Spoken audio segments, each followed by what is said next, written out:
A report from the Montana Department of Justice shows the number of DUI cases in which a suspect has tested positive for marijuana has increased over the last few years, and leaders with the Montana Highway Patrol say that matches with what they've seen on the roads. But it's an issue that's more complex than just a single number.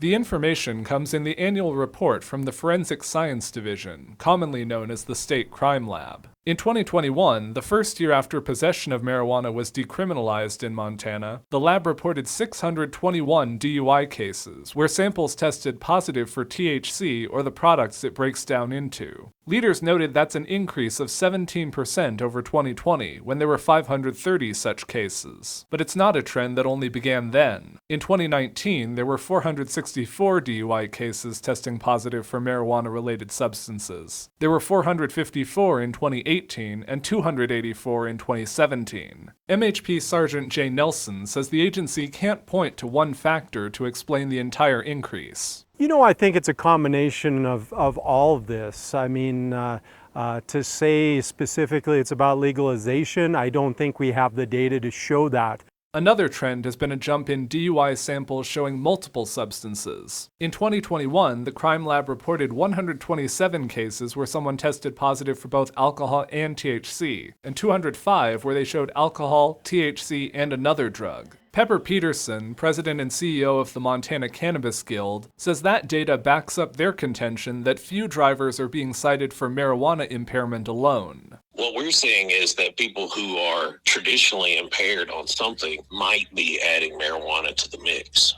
The increase in reported cases also comes as law enforcement puts a greater emphasis on finding cases of drug-related impairment. For the last few years, all MHP troopers have gone through training to identify signs, and some undergo more extensive work to become drug recognition experts. And it's just so important in today's use where we have poly drug use statewide.